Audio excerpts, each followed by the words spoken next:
এই মুহূর্তে আমরা রয়েছি বিধানসভা কেন্দ্র বেলেঘাটায়। এবারে যে কটা বিধানসভা কেন্দ্র রয়েছে যেগুলোতে নির্বাচন হবে, এই 294টা কেন্দ্রের মধ্যে অত্যন্ত আলোচিত এই কেন্দ্র। কি কারণে সেটা বলার অপেক্ষা রাখে না। তবে এই মুহূর্তে আমরা রয়েছি বামফ্রন্ট মনোনীত সিপিআইএম প্রার্থী পারমিতা রায়ের সঙ্গে। তিনি সকালবেলা বেরিয়েছেন, জনসংযোগ করছেন, প্রচারে রয়েছেন। আমরা কথা বলবো তার সঙ্গে। আজকে প্রচারে বেরিয়েছেন, জনসংযোগ করছেন, মানুষের সঙ্গে কথা বলছেন, তাদের দাবি দাওয়া শুনছেন। মূলত কি উঠে আসছে প্রত্যেকের কাছ থেকে? প্রত্যেকেই কাছে কথা বলে যেটা সবাই বলছে যে ঘরের ছেলে মেয়েদের কাজের ব্যবস্থা করা। আর বেলেঘাটার আমি সমস্ত বস্তি ঘুরলাম, সমস্ত বস্তিবাসী মানুষের প্রচণ্ড ক্ষোভ যে কোনো বস্তির ভিতরে কোনো কাজ হচ্ছে না। ফলে আইপির কাজ বলুন, জলের কাজ বলুন, বেলেঘাটার মানুষ কিন্তু আমাকে ওটাই জানিয়েছে যে কোনো কাজ করছে না। যা কাজ হয়েছে বাম আমলেই হয়েছে, তারপর থেকে এখানে শুধু কাটমানি, তোলাবাজি, দুর্নীতি এইসবই মানুষ দেখেছে, মারামারি, কাটাকাটি নিজেদের মধ্যে, কিন্তু কাজ মানুষের জন্য, কাজ মানুষের পাশে থাকা, সেটা হচ্ছে না। আমি যেটা দিয়ে শুরু করলাম যে অত্যন্ত আলোচিত কেন্দ্র এবারে বেলেঘাটা, এখানে আপনার যিনি প্রতিপক্ষ তৃণমূল কংগ্রেসের প্রার্থী কুণাল ঘোষ, কি বলবেন তাকে নিয়ে? তিনি আপনার প্রতিপক্ষ হয়েছেন এবার নির্বাচনে। না, আমি তো ব্যক্তিগতভাবে প্রার্থীর সম্পর্কে কিছু এরকম বলবো না, কারণ রাজনৈতিকভাবে বলুন। হ্যাঁ, ওটা আমার সংস্কৃতি নয়। কিন্তু আমি কেমন, আমি কোন রাজনৈতিক দলের সাথে আছি, এবং আমি কিন্তু আজকে থেকে এই দলের সঙ্গে নেই। আমি আমার ছোটবেলা থেকে এসএফআই করার সময় থেকে এই রাজনৈতিক দলের সঙ্গে আছি, এই রাজনৈতিক দলের মতাদর্শে বিশ্বাস করে আছি। আমার আদর্শ এবং আমার ব্যক্তিগত আমার সম্পর্কে এলাকার মানুষ জানে, আর ও তাদের সঙ্গে আছে, ও কি করছে, কি বলছে, সেটাও তো মানুষ প্রতিদিন দেখছে। ফলে মানুষ বিচার করবে যে প্রার্থী কোথায় কীরকম। আপনি ছাত্র জীবন থেকে রাজনীতি করেন বলে জানালেন, এখানে জিজ্ঞেস করবো যে নির্বাচনে রাজনীতি করার কোনো অভিজ্ঞতা কি আপনার রয়েছে? হ্যাঁ, আমি 2010-এ একবার নির্বাচনে প্রতিদ্বন্দ্বিতা করেছিলাম, কর্পোরেশন ইলেকশনে 28 নম্বর ওয়ার্ড থেকে। এখানে জিজ্ঞেস করবো যে এই যে কেন্দ্র আপনার, ছোটবেলা থেকেই তো ভোটে লড়ছি। লক্ষ্মী দে, জহর গুপ্ত, আমি ওই অঞ্চলে কাজ করেছি। তো বিদ্যাসাগর তখন অঞ্চল ছিল বিধানসভা কেন্দ্র, সেইখানে লক্ষ্মীদার সঙ্গে কাজ করে তার হাতেই তো আমরা তৈরি হয়েছি, সেখান থেকেই বড় হয়েছি। আমরা এই বেলেঘাটা অঞ্চলে দেখছি বিভিন্ন রকমের পোস্টার আপনার প্রতিপক্ষের, সেখানে তিনি নেতা এবং অভিনেতা দুই। কর্পূর বলে একটি সিনেমার সেখানে পোস্টার দেখা যাচ্ছে, এবং সেই পোস্টার, সেই সিনেমা কিন্তু অত্যন্ত গুরুত্বপূর্ণ, জ্বলন্ত একটা সত্য, যেটা বাম আমলে ঘটে যাওয়ার ঘটনা, সেই মনীষা অন্তর্ধান রহস্য। সেইটা কি কোথাও গিয়ে একটা খোঁজা আপনাদের কাছে? এই বিধানসভা নির্বাচনের প্রচারে দেখা যাচ্ছে বড় বড় করে পোস্টার চলছে সেই সিনেমার, যেটা আসতে চলেছে। দেখুন, অভিনয়টাই ভালো পারে, নাটকটাই ভালো পারে। ওদের যে দল, ওটা এত বড় নাটকের কোম্পানি হয়ে গেছে যে বিখ্যাত চলচ্চিত্রকার এবং নাট্যকাররাও এখন ওদের জন্য ওদের আড়ালে চলে গেছে। তাহলে এটা নিয়ে আরও বেশ কিছু বলবো না।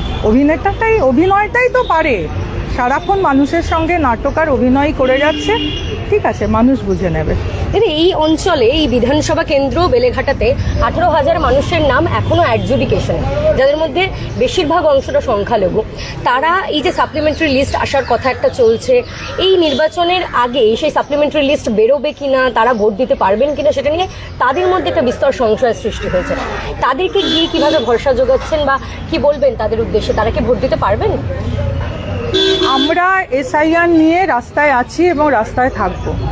আমরা যাদের নাম বাদ পড়েছে প্রকৃত ভোটার, আমাদের এক্ষেত্রে কথা খুব স্পষ্ট যে মৃত ভোটার, ভুয়ো ভোটার, যে দীর্ঘদিন ধরে ভোটার লিস্টের অন্তর্ভুক্ত করে ওটাকে ফুলিয়ে ফাঁপিয়ে রাখা হয়েছিল, তাদের নাম বাদ যাবে এসআইআর করে, ঠিক আছে।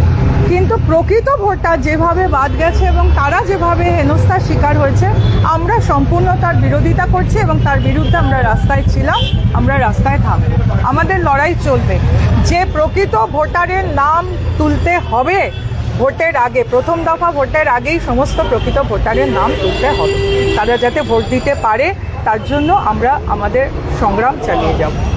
2006 পর্যন্ত লাগাতার সিপিআইএমেরই ক্যান্ডিডেট এখানে জয়লাভ করেছেন। বলা যেতে পারে আপনাদের গড় ছিল 2011-তে পরিবর্তনের হাওয়া এবং তারপর থেকে তৃণমূল কংগ্রেসের জয়লাভ, এবং ক্রমশ দেখা যাচ্ছে যে বামেদের ভোট এই কেন্দ্রে কমেছে।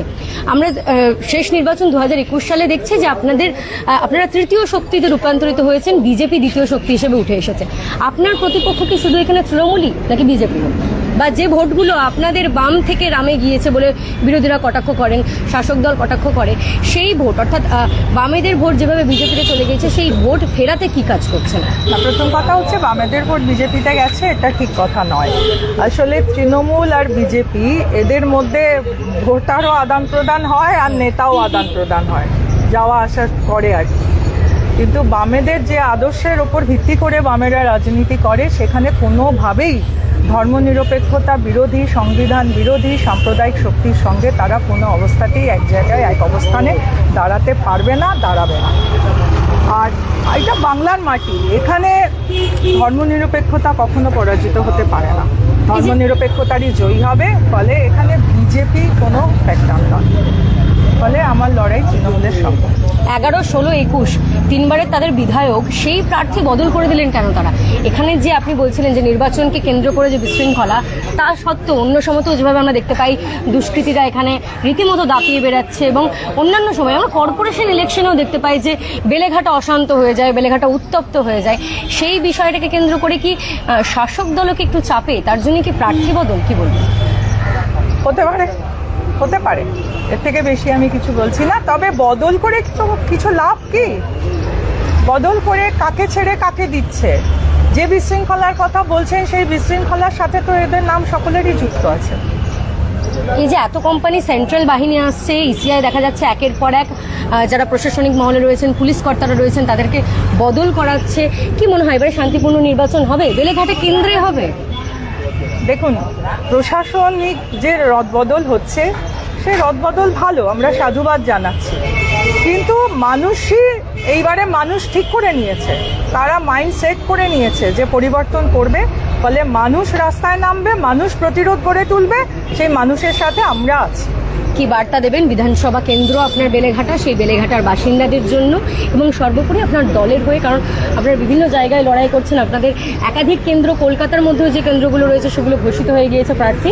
কি বার্তা দেবেন? বাংলা বাঁচাতে এবং ভবিষ্যৎ প্রজন্মের ভবিষ্যৎ বাঁচাতে পরিবর্তন, এবং সেই পরিবর্তন পশ্চিমবাংলায় গণতন্ত্র, পশ্চিমবাংলায় সুশাসন যদি দিতে পারে তাহলে বামেরাই দিতে পারবে। ফলে বাম এবং তার সহযোগী যে দল আছে তাদের প্রার্থীদের বিপুল ভোটে জয় করুন, বেলেঘাটায় পরিবর্তন করুন, কাস্তে হাতুড়ি তারা চিহ্নে ভোট দিন। যদি জয় নিয়ে কতটা আশাবাদী? জয় 100% আমি আশাবাদী।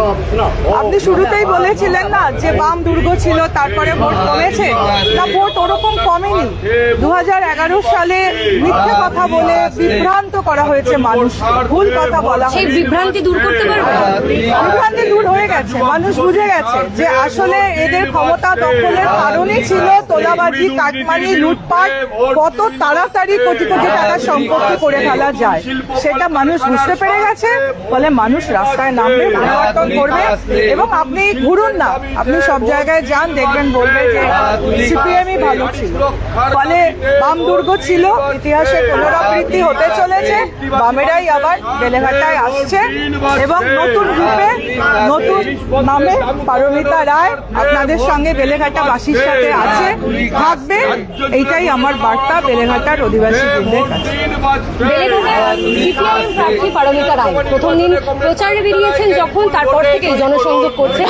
আজকে আমরা ছিলাম তার জনসংযোগে, বিভিন্ন মানুষের সঙ্গে তিনি কথা বললেন এবং প্রথম দিনই বললেন যে প্রতিপক্ষ কে হয়েছে সেটা নিয়ে তিনি খুব একটা ভাবিত নন, আমল দিতে চাইছেন না এবং 100% তিনি আশাবাদী জয়কে কেন্দ্র করে তিনি প্রচার করছেন। আমরা এই জনসংযোগের সঙ্গে ছিলাম, মানুষের সঙ্গে কথা বলছেন। এই মুহূর্তে দেখা যাচ্ছে তার সমর্থনে যে প্রতিনিধিরা তার সঙ্গে এসেছেন, তারা তার সঙ্গে স্লোগান দিচ্ছেন এবং যে কথা বলছেন বিভিন্ন মানুষের সঙ্গে যারা এখানে উপস্থিত রয়েছেন তাদেরকে কি মূলত কথা বলছিলেন তিনি যে বামেদের বিরুদ্ধে যে বিভ্রান্তি সৃষ্টি করা হয়েছিল সেই বিভ্রান্তি দূর করার অভিযোগ উঠেছিল, সেই বিষয়টাকে দূর করার কাজ তিনি করছেন এবং প্রতিপক্ষকে সেটা নিয়ে খুব একটা ভাবিত নন তিনি, প্রতিপক্ষকে খুব একটা আমল দিতে চাইছেন না।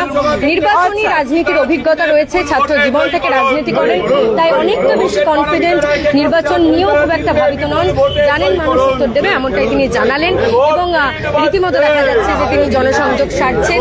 এর আগে মহাদেব কলোনিতে তিনি গিয়েছেন এবং তারপরে এই মুহূর্তে বেলেঘাটার যে বাজার চত্বর, সেখানে মূলত তার প্রচার, সেই প্রচার এবং প্রত্যেকের সঙ্গেই কথা বলছেন।